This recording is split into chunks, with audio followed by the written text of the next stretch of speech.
ಸ್ನೇಹಿತರೆ, ಮೀಡಿಯಾ ಮಾಸ್ಟರ್ಸ್ಗೆ ಸ್ವಾಗತ ಸುಸ್ವಾಗತ. ಗೆಳೆಯರೆ, ಪೊಲೀಸ್ ವ್ಯವಸ್ಥೆಯ ಬಗ್ಗೆ ನಿಮಗೆ ತುಂಬಾ ಚೆನ್ನಾಗಿ ಗೊತ್ತಿದೆ. ಕಾನೂನು ಸುವ್ಯವಸ್ಥೆಗಳನ್ನು ಕಾಪಾಡೋದು, ಕಳ್ಳಕಾಕರನ್ನ, ರೌಡಿಗಳನ್ನ, ಆರೋಪಿಗಳನ್ನ ಹಿಡಿಯೋದು, ಇದೆಲ್ಲವನ್ನು ಪೊಲೀಸರು ಮಾಡ್ತಾರೆ. ಭಾರತದಲ್ಲಿ ಪೊಲೀಸ್ ವ್ಯವಸ್ಥೆ ರಾಜ್ಯ ಸರ್ಕಾರದ ಅಧೀನದಲ್ಲಿ ಕೆಲಸ ಮಾಡುತ್ತೆ. ಕಾನೂನು ಸುವ್ಯವಸ್ಥೆ ಅನ್ನೋದು ರಾಜ್ಯಗಳಿಗೆ ಸಂಬಂಧಪಟ್ಟ ವಿಷಯ. ಅದಕ್ಕೆ ಪ್ರತಿ ರಾಜ್ಯದಲ್ಲೂ ಗೃಹ ಸಚಿವರು ಇರ್ತಾರೆ, ಪೊಲೀಸ್ ಮುಖ್ಯಸ್ಥರು ಇರ್ತಾರೆ. ಕೇಂದ್ರ ಆಡಳಿತ ಪ್ರದೇಶದಲ್ಲಾದ್ರೆ ಅದನ್ನ ಲೆಫ್ಟಿನೆಂಟ್ ಗವರ್ನರ್ ನೋಡ್ಕೋತಾರೆ ಅಲ್ವಾ.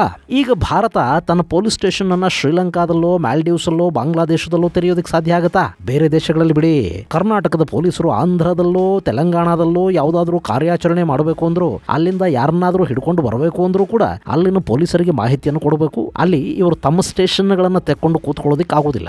ಆದ್ರೆ ಚೈನಾ ಇದೆ ನೋಡಿ, ಅವರು ಜಗತ್ತಿನ ನಾನಾ ದೇಶಗಳಲ್ಲಿ ತಮ್ಮ ಪೊಲೀಸ್ ಸ್ಟೇಷನ್ಗಳನ್ನು ತೆರೆಕೊಂಡು ಅಲ್ಲೆಲ್ಲ ಚೈನಾದ ಪೊಲೀಸರನ್ನೇ ಇಟ್ಟಿದ್ದಾರಂತೆ. ಇದು 2 ವರ್ಷಗಳ ಹಿಂದೊಮ್ಮೆ ಸುದ್ದಿಯಾಗಿತ್ತು. ಈಗ ಅದೇ ವಿಷಯವನ್ನ ಮತ್ತೆ ಕೆನಡಾ ಸದ್ದು ಮಾಡ್ತಾ ಇದೆ. ಸುಮಾರು 50ಕ್ಕೂ ಹೆಚ್ಚು ದೇಶಗಳಲ್ಲಿ ಚೈನಾದ 100ಕ್ಕೂ ಹೆಚ್ಚು ರಹಸ್ಯ ಪೊಲೀಸ್ ಠಾಣೆಗಳು ಕೆಲಸ ಮಾಡ್ತಾ ಇವೆಯಂತೆ. ಮೊನ್ನೆ ಕೆನಡಾದಲ್ಲಿ ಕೂಡ ಚೈನಾದ ಸೀಕ್ರೆಟ್ ಪೊಲೀಸ್ ಸ್ಟೇಷನ್ ಒಂದು ಕಾರ್ಯಾಚರಣೆಯನ್ನ ಮಾಡೋದಕ್ಕೆ ಹೋಗಿದ್ದು ಈಗ ದೊಡ್ಡ ಸುದ್ದಿ ಆಗ್ತಾ ಇದೆ. ಹಾಗಾದ್ರೆ ಜಗತ್ತಿನ ಬೇರೆ ದೇಶಗಳಲ್ಲಿ ಈ ಚೈನಾದ ಪೊಲೀಸರು ಏನ್ ಮಾಡ್ತಾರೆ? ಇವರ ಪೊಲೀಸ್ ಸ್ಟೇಷನ್ಗಳಿಗೆ ಬರೋದಾದ್ರೂ ಯಾರು? ಕಂಪ್ಲೇಂಟ್ ಕೊಡೋದು ಯಾರು? ಇವರು ಯಾರನ್ನಲ್ಲಿ ಅರೆಸ್ಟ್ ಮಾಡಬೇಕು, ಯಾರಿಗೆ ರಕ್ಷಣೆ ಕೊಡಬೇಕು? ಇಷ್ಟಕ್ಕೂ ಚೈನಾದ ಫಾರಿನ್ ಪೊಲೀಸ್ ಸ್ಟೇಷನ್ಗಳ ಕಥೆ ಏನು? ಬನ್ನಿ ನೋಡೋಣ.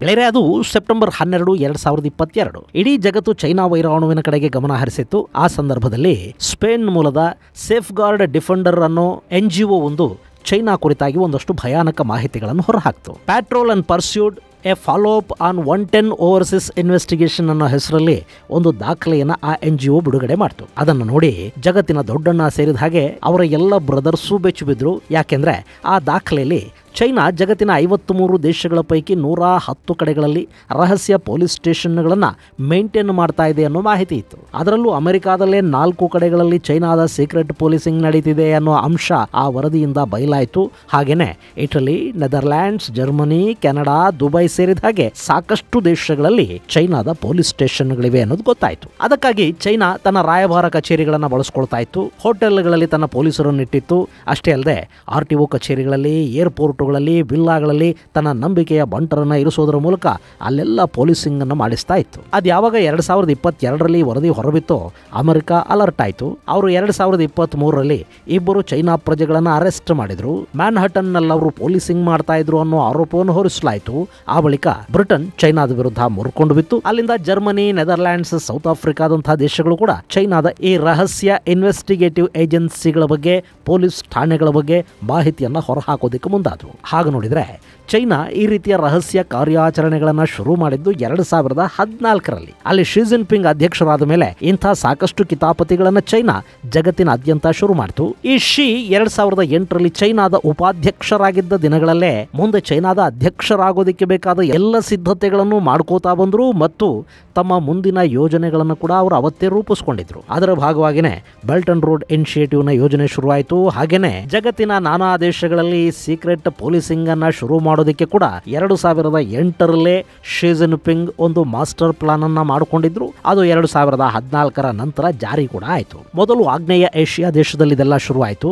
ಅವತ್ತಿಗೆ ಕಾಂಬೋಡಿಯಾ, ಮ್ಯಾನ್ಮಾರ್, ಥಾಯ್ಲೆಂಡ್ಗಳಲ್ಲಿ ಚೈನಾ ತನ್ನ ಮೊದಲ ಪೊಲೀಸ್ ಸ್ಟೇಷನ್ಗಳನ್ನ ಓಪನ್ ಮಾಡಿತು. ಆ ಬಳಿಕ ಅದು ಆಫ್ರಿಕಾ ಖಂಡಕ್ಕೆ ವಿಸ್ತರಿಸಿತು. ಅದಾದ ನಂತರ ಜಂಟಿ ಪೊಲೀಸ್ ಅಭ್ಯಾಸದ ನೆಪದಲ್ಲಿ ಇಟಲಿಯಲ್ಲಿ ಚೈನಾ ಬೇರ್ಬಿಡ್ತು. ಹೀಗೆ ಶುರುವಾದ ಚೈನಾದ ರಹಸ್ಯ ಪೊಲೀಸಿಂಗ್ ಅನ್ನೋದು 2020ರ ಹೊತ್ತಿಗೆ 17 ದೇಶಗಳಿಗೆ ಹಬ್ಬಿತ್ತು. ಆ ಬಳಿಕ ಅದು ಇನ್ನೂ 36 ದೇಶಗಳಿಗೆ ವ್ಯಾಪಿಸಿಕೊಳ್ತಾ ಹೋಯಿತು.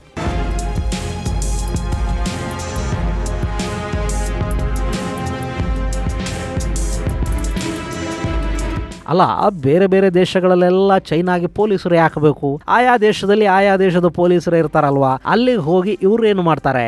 ಗೆಳೆಯರೆ, ಚೈನಾದ ನಾಗರಿಕರು ಏನಾದರೂ ತಪ್ಪು ಮಾಡಿ ಚೈನಾದಿಂದ ವಿದೇಶಗಳಿಗೆ ಓಡಿ ಹೋಗಿ ತಲೆಮರೆಸ್ಕೊಂಡ್ರೆ ಅಂಥವ್ರನ್ನ ಹಿಡಿಯೋದಕ್ಕೆ ಈ ಪೊಲೀಸ್ ಸ್ಟೇಷನ್ಗಳನ್ನ ಮಾಡ್ಕೊಂಡಿದ್ದೀನಿ ಅಂತ ಹೇಳುತ್ತೆ. ಚೈನಾದಲ್ಲಿ ಗೂಢಚಾರಿಕೆ ಮಾಡೋದು, ವಂಚನೆಗಳನ್ನ ಎಸಗೋದು, ಆರ್ಥಿಕ ಅಪರಾಧಗಳನ್ನ ಮಾಡೋದು, ಬೇರೆ ರೀತಿಯ ಅಪರಾಧಗಳನ್ನ ಮಾಡಿ ಅಲ್ಲಿಂದ ಓಡಿ ಹೋಗಿ ಜಗತ್ತಿನ ನಾನಾ ದೇಶಗಳಲ್ಲಿ ತಲೆಮರೆಸ್ಕೊಳ್ತಾರಲ್ಲ, ಅಂಥವ್ರನ್ನ ಪತ್ತೆ ಮಾಡಿ ಚೈನಾದ ಕಾನೂನಿನ ಕೈಗೆ ಒಪ್ಪಿಸಬೇಕಲ್ವಾ? ಆ ಕೆಲಸವನ್ನ ಚೈನಾದ ಈ ಪೊಲೀಸರು ಮಾಡ್ತಾರೆ. ಹೀಗೆ ಬೇರೆ ದೇಶಗಳಲ್ಲಿ ತಲೆಮರೆಸಿಕೊಂಡವರನ್ನ ಹುಡುಕಿ ಹಿಡಿಯೋದಕ್ಕೆ ಇಂಟರ್ಪೋಲ್ ಇದೆ, ಆದ್ರೆ ಅದನ್ನು ಕೂಡ ಚೈನಾ ನಂಬೋದಿಲ್ಲ. ಇನ್ನು ಯಾವುದೇ ದೇಶದಲ್ಲಿ ಅಲ್ಲಿನ ಪೊಲೀಸರು ಆರೋಪಿಯನ್ನು ಹಿಡಿದ್ರೆ ಅವನನ್ನು ಅಲ್ಲಿನ ನ್ಯಾಯಾಲಯಕ್ಕೆ ಮೊದಲು ಒಪ್ಪಿಸಬೇಕಾಗತ್ತೆ. ಆ ನಂತರ ನ್ಯಾಯಾಲಯದ ಅನುಮತಿಯನ್ನ ತಗೊಂಡು ಅವನು ಯಾವ ದೇಶಕ್ಕೆ ಬೇಕಾಗಿರ್ತಾನೋ ಆ ದೇಶಕ್ಕೆ ಅವನನ್ನ ಹಸ್ತಾಂತರ ಮಾಡಬೇಕು. ಅದು ಕೂಡ ಹಸ್ತಾಂತರ ಒಪ್ಪಂದಕ್ಕೆ ಸಹಿ ಹಾಕಿದ್ದ ದೇಶಗಳು ಮಾತ್ರವೇ ಮಾಡುತ್ತವೆ, ಉಳಿದ ದೇಶಗಳಲ್ಲಿ ಇದು ಕೂಡ ಸಾಧ್ಯ ಆಗೋದಿಲ್ಲ. ಈಗ ನೋಡಿ, ಪಾಕಿಸ್ತಾನದಲ್ಲಿ ಭಾರತಕ್ಕೆ ಬೇಕಾದ ಸಾಕಷ್ಟು ಆರೋಪಿಗಳಿದ್ದಾರೆ. ಅವರನ್ನು ಹಿಡಿದು ನಮಗೆ ಕೊಡಿ ಅಂದ್ರೆ ಪಾಕಿಸ್ತಾನ ಏನ್ ಕೊಡುತ್ತಾ? ಹೋಗ್ಲಿ, ಬ್ರಿಟನ್, ಅಮೆರಿಕ, ಕೆನಡಾದಂತಹ ದೇಶಗಳಾದರೂ ಹಾಗೆ ಹಸ್ತಾಂತರವನ್ನು ಮಾಡುತ್ವಾ? ಮಾಡೋ ಹಾಗಿದ್ದಿದ್ರೆ ನೀರವ್ ಮೋದಿ, ವಿಜಯ್ ಮಲ್ಯ ಮುಂತಾದವರು ಯಾವತ್ತೂ ಭಾರತಕ್ಕೆ ಬರಬೇಕಿತ್ತಲ್ವಾ? ಇನ್ನು ಅಕಸ್ಮಾತ್ ಹಸ್ತಾಂತರ ಮಾಡಿದ್ರೂ ಕೂಡ ಆ ಆರೋಪಿಗಳನ್ನ ಇಲ್ಲಿನ ಜೈಲುಗಳಲ್ಲಿ ಹೇಗೆ ನೋಡ್ಕೋಬೇಕು, ಅವರಿಗೆ ತಿನ್ನೋದಿಕ್ಕೇನು ಕೊಡಬೇಕು, ಕುಡಿಯೋದಿಕ್ಕೇನೇನು ಕೊಡಬೇಕು ಅನ್ನೋದನ್ನು ಕೂಡ ಅಲ್ಲಿನ ನ್ಯಾಯಾಲಯಗಳು, ಸರ್ಕಾರಗಳು ಹೇಳುತ್ತವೆ. ಅವರನ್ನೇನಿಲ್ಲಿ ರೆಸಾರ್ಟ್ ಅಲ್ಲಿಟ್ಟು ಮಜಾ ಮಾಡಿಸೋದಿಕ್ಕ ಕರ್ಕೊಂಡು ಬರಬೇಕು. ಅದರಲ್ಲೂ ಪಶ್ಚಿಮದ ದೇಶಗಳಿವೆ ನೋಡಿ, ಅವು ವಿಚಿತ್ರವಾದ ಮಾನವ ಹಕ್ಕುಗಳ ಭ್ರಮೆಗಳನ್ನು ತಲೆಗೇರಿಸಿಕೊಂಡಿವೆ. ಹೀಗಾಗಿ ಅಲ್ಲಿಂದ ಆರೋಪಿಗಳನ್ನು ಹಿಡ್ಕೊಂಡು ಬರುವುದು, ಅವರಿಂದ ಪೊಲೀಸರು ಇಲ್ಲಿ ನಿಜ ಹೇಳಿಸೋದು, ಇದೆಲ್ಲ ಕೂಡ ಒಂದು ದೊಡ್ಡ ತಲೆನೋವಿನ ಕೆಲಸ. ಇದೆಲ್ಲ ಮಾಡ್ಕೊಂಡು ಕೂತ್ರೆ ಆರೋಪಿ ಯಾವತ್ತಿಗೂ ನಮ್ಮ ಕೈಗೆ ಸಿಗೋದೇ ಇಲ್ಲ. ಅವನು ಬೇರೆ ದೇಶದಲ್ಲಿ ಮಜಾ ಮಾಡ್ಕೊಂಡು ಆರಾಮಾಗಿದ್ದು ಬಿಡ್ತಾನೆ. ಅದಕ್ಕಾಗಿ ನಾವು ನಮ್ಮದೇ ಪೊಲೀಸರನ್ನ ಅಲ್ಲಿಟ್ಟಿದ್ದೀವಿ ಅನ್ನತ್ತೆ ಚೈನಾ.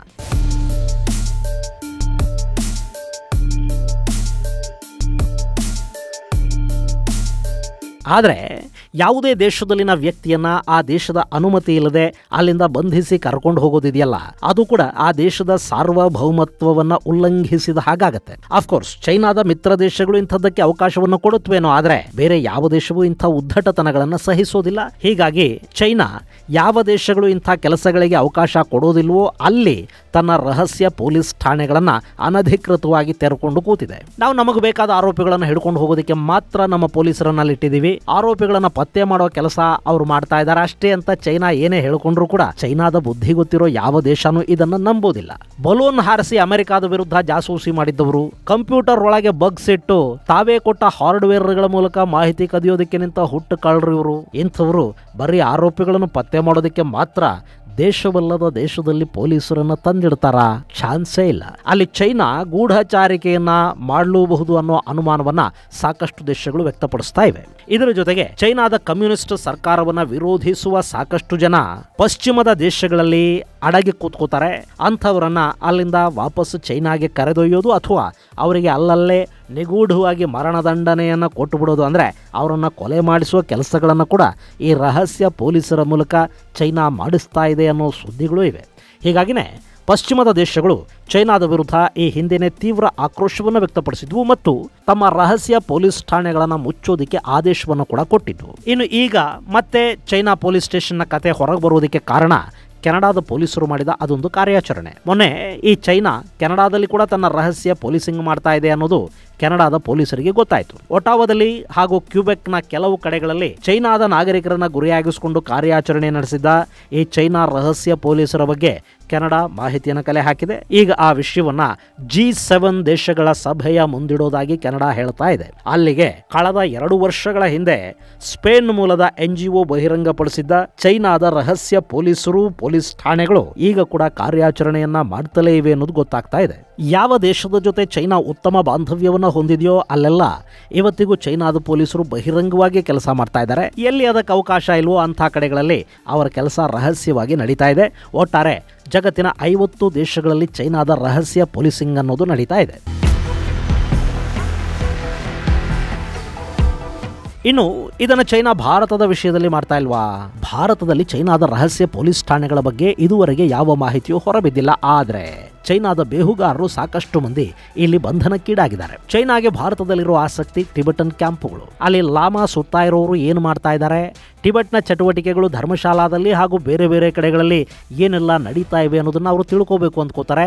ಅದಕ್ಕಾಗಿ ಭಾರತಕ್ಕೆ ಬೇಹುಗಾರರನ್ನ ಕಳಿಸೋದವರಿಗೆ ಕಷ್ಟ ಅಲ್ಲ. ಇನ್ನು ಭಾರತದ ನಾಗರಿಕರ ಮಾಹಿತಿಯನ್ನು ಸಂಗ್ರಹ ಮಾಡೋದು ಕೂಡ ಚೀನಾಗೆ ಕಷ್ಟ ಏನಲ್ಲ. ಇಲ್ಲಿ ಡೇಟಾ ಸೆಕ್ಯೂರಿಟಿ ಅನ್ನೋದು ಏನು ಉಳ್ಕೊಂಡಿಲ್ಲ. ಯಾರ ಮಾಹಿತಿಯನ್ನು ಬೇಕಾದರೂ ನಮ್ಮವರು ಮಾರ್ಕೊಂಡು ಬಿಡ್ತಾರೆ. ಜೊತೆಗೆ ನಮ್ಮಲ್ಲಿರೋ ಸಾಕಷ್ಟು ಲೋನ್ ಆ್ಯಪ್ಗಳ ಮಾಲೀಕತ್ವ ಚೀನಾದ ಕೈಯಲ್ಲಿದೆ. ಹೀಗಾಗಿ ಆ ಆ್ಯಪ್ಗಳ ಮೂಲಕ ಕೂಡ ಭಾರತೀಯರ ಮಾಹಿತಿ ಅವರಿಗೆ ಸಿಗುತ್ತೆ, ಅದು ವ್ಯಾಪಾರಕ್ಕೆ ಬಳಕೆ ಆಗುತ್ತೆ. ಅದು ಬಿಟ್ರೆ ಚೈನಾ ಭಾರತೀಯ ಸೇನೆ ಹಾಗೂ ಟಿಬೆಟ್ ವಿಷಯದಲ್ಲಿ ಜಾಸೂಸಿ ಮಾಡೋದಕ್ಕೆ ತನ್ನ ಏಜೆಂಟರನ್ನ ಬಳಸ್ಕೊಳ್ತಿಲ್ಲ ಅಂತೇನಲ್ಲ, ಆದ್ರೆ ಸಿಕ್ಕಿದ್ರೆ ಮಾತ್ರನೇ ಅದು ನಮಗೆ ಗೊತ್ತಾಗೋದು. ಅಷ್ಟು ಬಿಟ್ರೆ ಅವರಿಗೆ ಇಲ್ಲಿ ಪೊಲೀಸ್ ಸ್ಟೇಷನ್ಗಳೇನು ಬೇಕಾಗುದಿಲ್ಲ ಅನ್ಸುತ್ತೆ.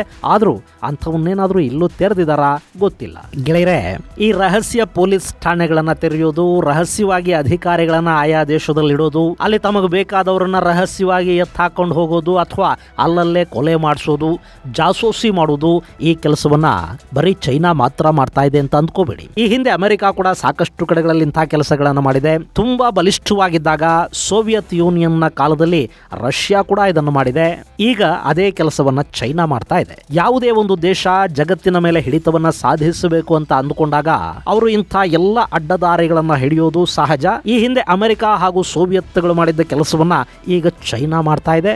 ಇದು ಒಂಥರ ಚೈನಾಗೆ ಲಾಭವನ್ನು ಮಾಡಿಕೊಟ್ರೆ ಮತ್ತೊಂದು ರೀತಿಯಲ್ಲಿ ಜಗತ್ತಿನ ನಾನಾ ದೇಶಗಳ ಭದ್ರತೆಯ ದೃಷ್ಟಿಯಿಂದ ಅತ್ಯಂತ ಅಪಾಯಕಾರಿ ಬೆಳವಣಿಗೆ ಅನ್ನಿಸ್ಕೊಳ್ಳುತ್ತೆ. ಇದು ಗೆಳೆಯರೆ, ಜಗತ್ತಿನ ನಾನಾ ದೇಶಗಳಲ್ಲಿ ಚೈನಾ ತನ್ನ ಪೊಲೀಸ್ ಸ್ಟೇಷನ್ಗಳನ್ನ ಮೇಂಟೈನ್ ಮಾಡ್ತಾ ಇರೋದ್ರ ಕುರಿತಾದ ಒಂದಷ್ಟು ಮಾಹಿತಿ. ಮುಂದಿನ ಸಂಚಿಕೆಯಲ್ಲಿ ಮತ್ತಷ್ಟು ವಿಶೇಷಗಳ ಜೊತೆ ಮತ್ತೆ ಭೇಟಿಯಾಗೋಣ. ಅಲ್ಲಿವರೆಗೆ ಜೈ ಹಿಂದ್, ಜೈ ಕರ್ನಾಟಕ.